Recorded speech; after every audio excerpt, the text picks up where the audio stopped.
Hi children, welcome to online class of Natural Science of the lesson Animal Fiber. Okay, let's start our lesson. Before entering into the topic of our lesson today, we'll recall what we have completed till now.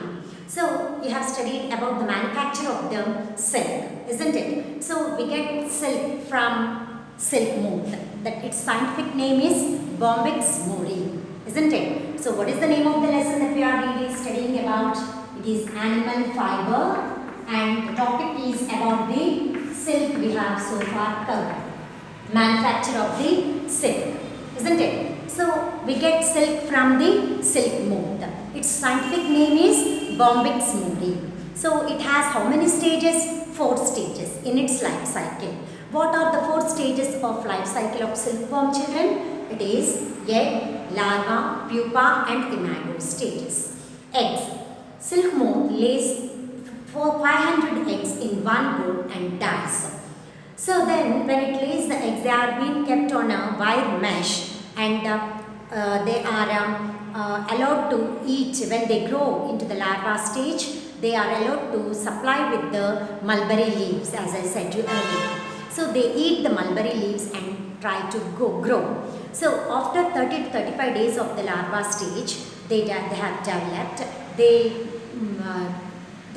stop eating the mulberry leaves and try to secrete a fluid around its mouth, and which when exposed to air becomes strong. Air and heat becomes strong, okay, and this is called as cocoon stage, or it is also called as pupa stage. So in the pupa stage itself, the silkworm weavers try to get the silk. If it transfers to the larva stage, that is adult stage, what happens? If it transfers to adult stage, then the continuous silk thread cannot be obtained. Why is it so? Why the silkworm weavers store the cocoons? How they store the cocoons for the longer period, and why do they store the cocoons for the longer period? They store the cocoons in order to get the silk fiber and not to change its lifestyle, so that is life from the cocoon stage to adult stage. If it transforms into the adult stage, the thread will be broken and we cannot get the continuous silk thread. In such a case, so the silkworms or the cocoons of the silkworms are being stifled. So you have already learned what is stiffling process and what is reeling process. Stiffling process is a process in which the larva of the silkworms is being killed in the cocoon stage. The larva is killed, the larva of the cocoon inside the cocoon that is present inside the cocoon is killed so as to get the continuous silk thread. If the larva is not killed, it transforms into moth and pierces out of the moth and comes out and spoils the cocoon. In such a case, you cannot get the continuous silk thread. So, cocoons are to be stifled. So, cocoons are stifled in order to store them for a longer period. Why are cocoons stifled? Cocoons are stifled in order to store them for the longer period. Okay, children? Next. After the stiffling process, the cocoons are being boiled in a steam bath, that is a water bath, in order to make the fibers loosened. Then the one end of it is being identified and rolled over the spools in order to get they are being rotated over in the reeling centers. They are being rotated over the reeling machines or twisters, and in order to weave the fiber to get the fabric. Okay, children. So after reeling, they are dyed with dyeing agents that are required with the required colors or the required dyes, and then they are being supplied to the weaving centers in order to weave the fabric. In such a manner, the production of the silk fabric is present in different places in our country, as I have said in the previous class, like Kanchipuram, Banaras, Kottakota, Dharmavaram, Pochampalli and so on. You know that Pochampalli or Dharmavaram are famous for silk industries. Pochampalli and Dharmavaram. Especially now in Andhra Pradesh, Dharmavaram silk. Dharmavaram silk is famous. In Telangana, Pochampalli silk is famous. Okay, they get the name by the place in which they are being manufactured. So Kanchi silk Kanchipuram, it is being manufactured in that place, so it gets the name by its place as Kanchipuram silk. And Pochampalli silk, the place where it has been manufactured so far, it gets the name by that place in itself. And Pochampalli silk and Dharmavaram silk, if you see, so you can observe the differences over there. You can in Pochampalli find the tie and dye process. Tie and dye process is being seen in Pochampalli silk sarees or silk variety. Dharmavaram silk has a big border or broad border with booties. Broad border with booties here and there. So these are the differences between the Pochampalli silk and the Dharmavaram silk. Okay, children, and there are silk varieties so far, various varieties, types from the types of silk that are being produced. They are Eri silk, Muga silk, as I said to you earlier, Muga silk, Eri silk, Tassar silk, Tassar, Muga, Eri, Kosa. These are the types of silk varieties. That is, they are the varieties of silk that are being produced. Okay, children. And so, silk is used to make the products like satin and crepe also. These are used to make the satin or crepe varieties also. Now that you get in the market, satin varieties or crepe varieties also are produced from the silk fabrics. Okay, children, this is about the silk. It is mostly used for the occasional use and it's very costly. Silk is very costly because of its procedure that is being made or manufactured. The people who are working in the silk industry suffer mainly from the skin problems and respiratory problems. Both skin and respiratory problems are faced by the people who work in the silk industry, and it is a laborious process in which it is being involved in the manufacture of the silk fabric, from starting from the egg stage to the obtaining of the fabric and also the stitched clothes that are being produced. It is a very laborious process in which it is being maintained. So far I have explained you about the production of the silk from the silk fabric. To say so, the silk and the story of the silk, if you want to know, then if it is that the silk is mainly produced in the China first. So the silk industry, mostly we can say that the silk was started first in China. So it is the first place in the world.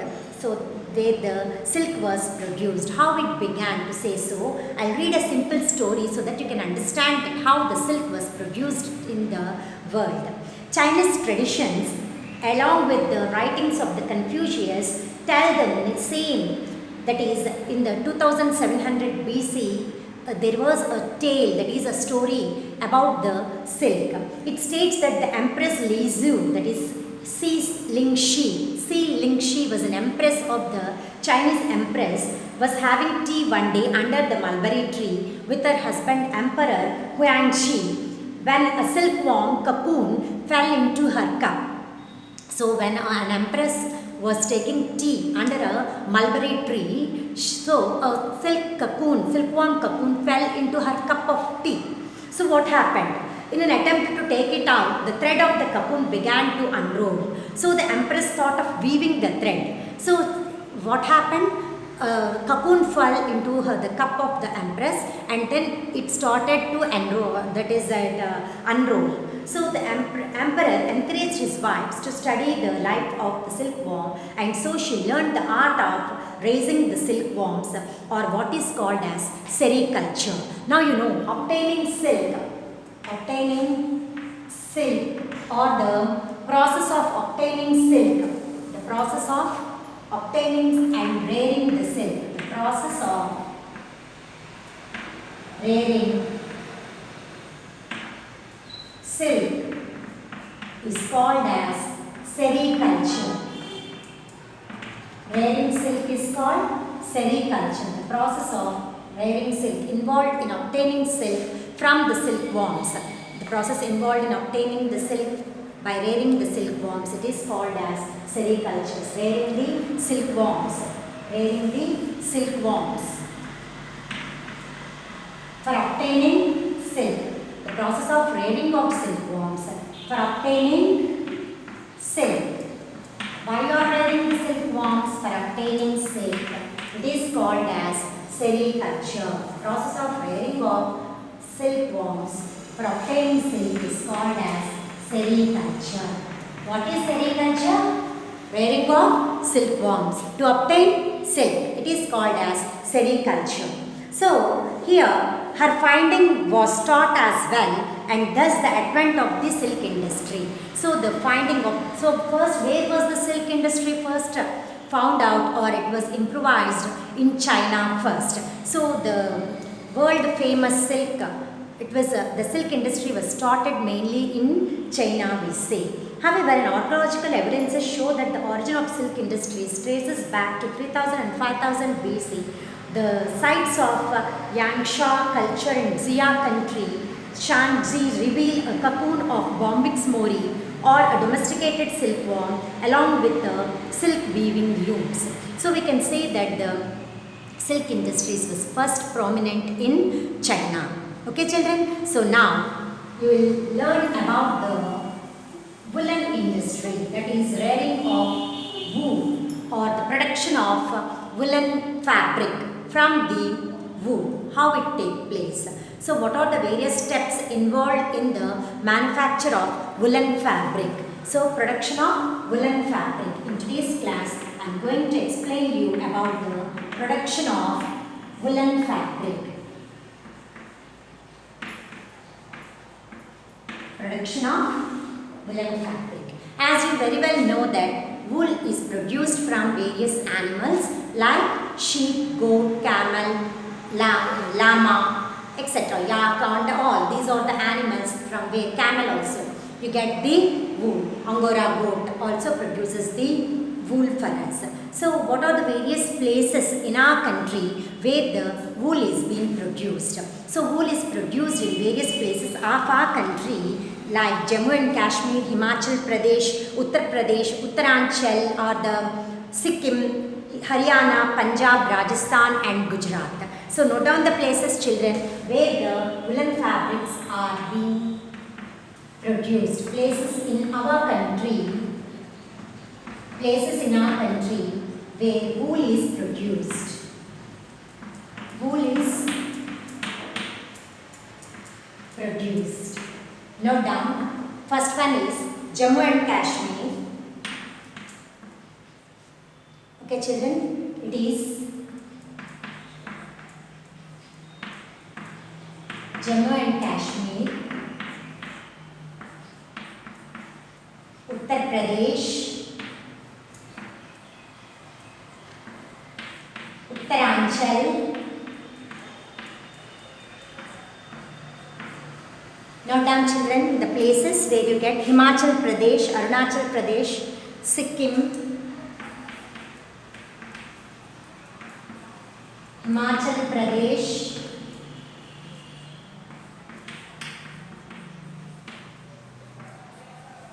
Arunachal Pradesh,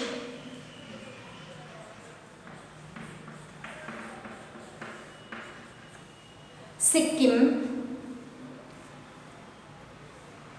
Haryana, Punjab, Rajasthan, Gujarat. Haryana, Punjab, Rajasthan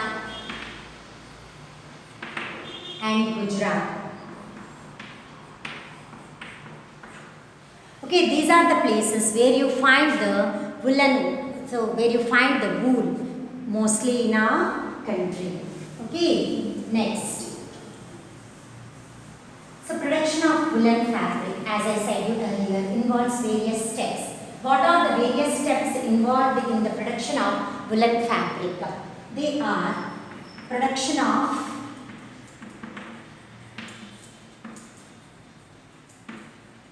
woolen fabric.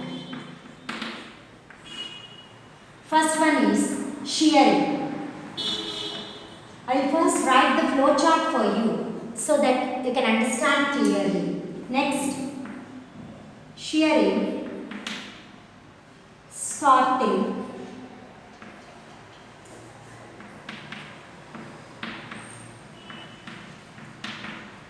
scoring, after shearing it is scoring, shearing, scoring, sorting, next combing or carding,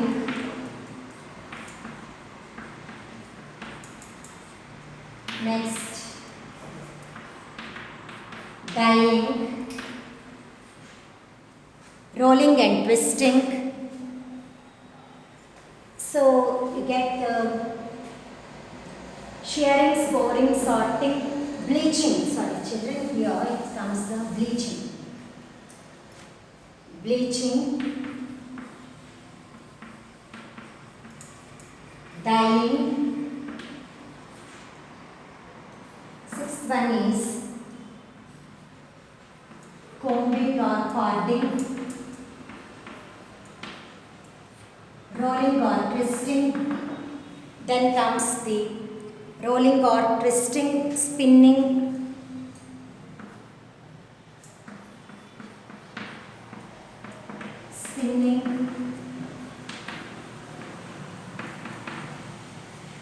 rolling or twisting.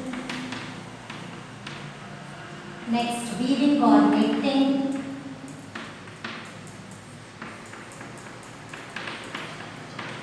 And lastly, you get the woolen fabric.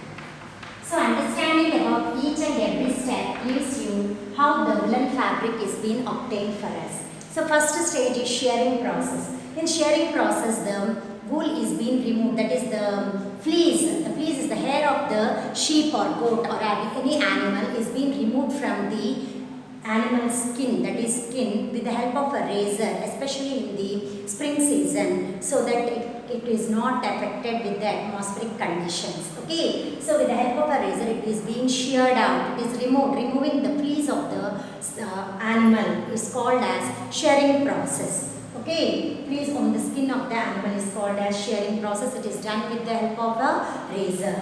Then scoring. Scoring means washing the fleece with the help of the chemicals. In chemical water it is being washed. The fleece is being washed to remove the dirt or grease present inside the fleece. It is being washed. That is called as scoring process. Next, after scoring process, the sorting process is done to classify or to sort out the fibers into long, short, fine, coarse or quality one. So based on the variety of the fleece that is produced by the animal, it is being sorted out into different varieties and kept in a form of the piles, and it is being sorted out in this sorting process. Later, it is being bleached. The color is being removed and so that you want the color to be dyed is being implemented over it. So first bleaching is done for the fleece that you get from the animal after sorting out. Then the bleached fibers are being dyed with the color that is being wished for. Okay, next after dyeing process, the knots are being formed over the fleece. So in order to remove the knots, they are being combed properly or corded or cleaned without any sticks or any leaves, anything present inside it, or being removed and cleaned properly. Then spinning. Spinning process is the process of getting the fiber, that is from the yarn is the process of getting the yarn from the fiber. Twisting of the fibers is called as the spinning process. It is done over the takli or charka in the homemade process, or now the spinning mills are also being used for spinning process. Later, the spun yarn is being rolled over or twisted over the spools in order to make them fit over the harness, over the weaving machine in order to get the fabric.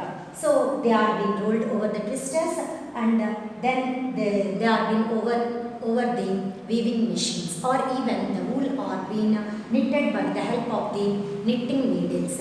So first you write down the production of the woolen fabric as a flow chart, one after the other, children, in your notebooks, so that you can understand clearly, and I'll explain you clearly about each one of them. Note down first.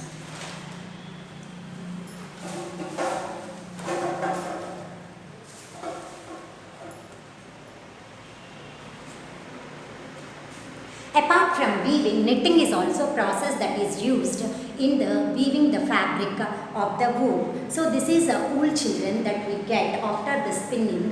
This is the wool that you get. So these are the knitting needles. So what you do, you make knots with the help of the wool. If you take a piece of wool, you can make knots and loops over the knitting needles. Take a needle and put a knot over the needle like this. Okay, you can put a knot like this and several knots to get a fabric.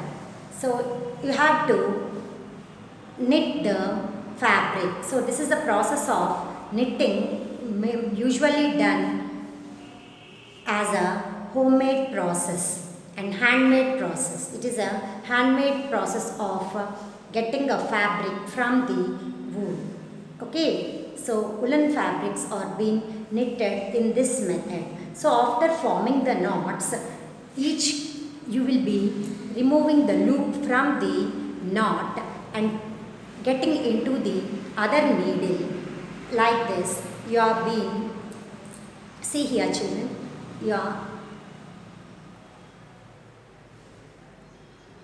the knot is being introduced and the needle is introduced inside, and remove the loop from the inside the needle so that it is being caught into the other needle like this. So easily you can put the knots and take it over the needles.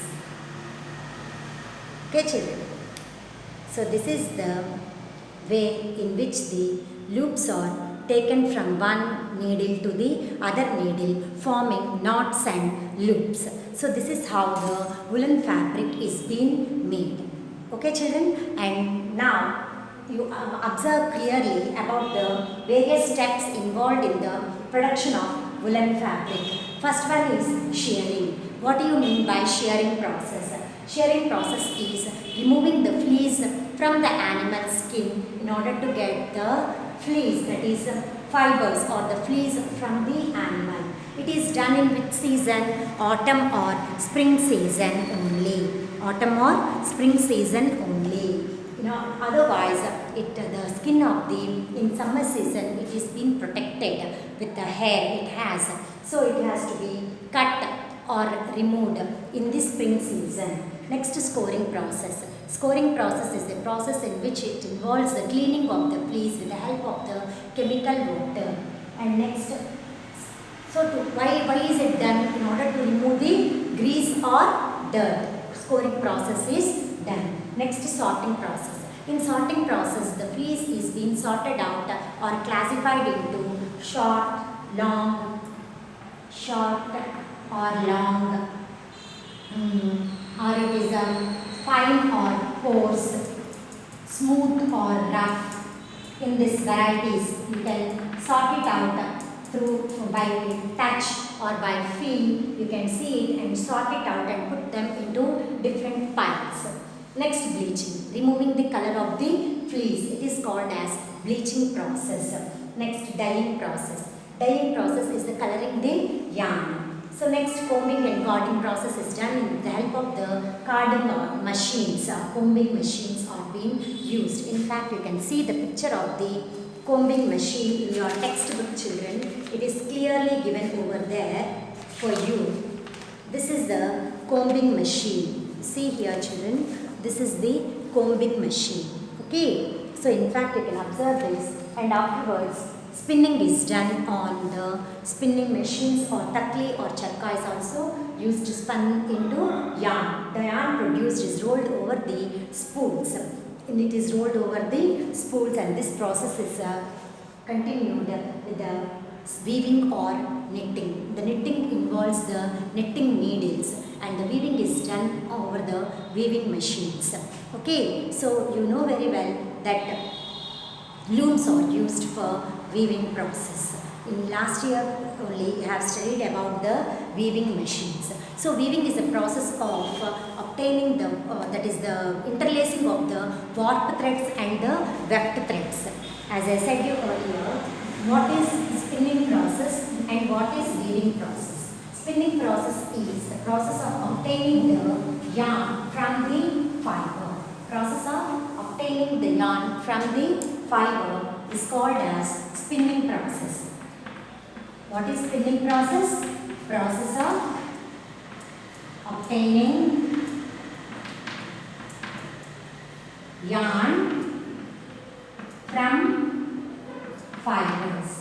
It is called as spinning process. What is weaving process? Interlacing of warp and weft threads. Interlacing of warp threads, that is transverse threads and vertical threads.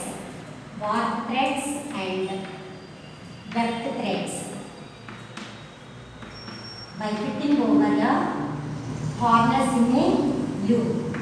By fitting over a harness in a loom, it is called as weaving process. Okay, children. So, woolen fabrics are stretched from top of the loom to the bottom, and these are called the warp threads.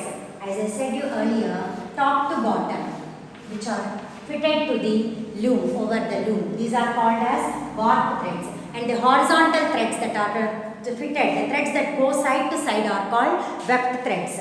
So the threads that are from top to bottom, they are called as weft threads. And the threads that go side to side, these are called as warp threads. These are warp threads and weft threads. Warp threads are which go from top to bottom and from side to side, and weft threads are the threads which go from top to bottom. The threads that go side to side are called